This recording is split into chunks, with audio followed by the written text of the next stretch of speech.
یا اسٹیبلشمنٹ کو وہ راضی کر لیں گے اپنے ٹرمز پر یا ایٹ لیسٹ بات کرنے پر یا رابطوں پر؟ دیکھیں انہوں نے ایک پریشر تو بلڈ کیا ہے اور اس پریشر کا نتیجہ یہ ہے کہ ان پر 100 مقدمات ہیں، اب تقریباً 100 ہو گئے ہیں ان پہ مقدمات۔ کسی ایک مقدمے میں حکومت ان کو گرفتار نہیں کر پائی ہے۔ عدلیہ پر بھی ڈائریکٹلی اینڈ ڈائریکٹلی ان کا پریشر ہے، وہ اپنے ورکرز کو لے کے نکلتے ہیں، ان کا ورکر ان کے ساتھ کھڑا ہوتا ہے۔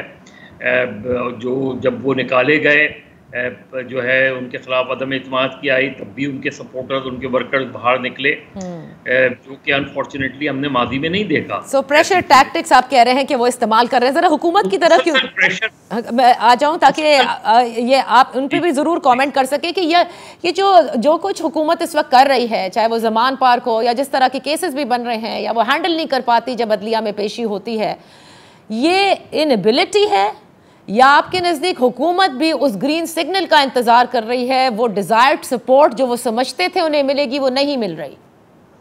ایک ڈسکنیکٹ نظر آتا ہے مسلم لیگ نون کے اندر، یعنی جو ہے ایک گورنمنٹ ہے اور مسلم لیگ نون کی جو نائب صدر ہیں ان کے آپ مسلسل بیانات دیکھیں، اس کے اندر ایک فرسٹریشن نظر آتی ہے۔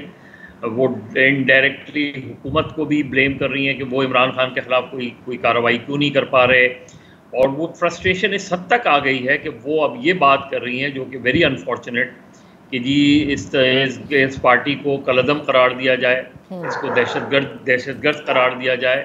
یہ بہت ہی ان یوزول سی چیز ہے۔ 70s میں ہم نے دیکھا تھا کہ جب بھٹو صاحب کی حکومت میں نیشنل عوامی پارٹی پر پابندی لگائی گئی تو اس کے کیا نتائج نکلے؟ نیب ختم تو نہیں ہو گئی، NP کی شکل میں سامنے آ گئی۔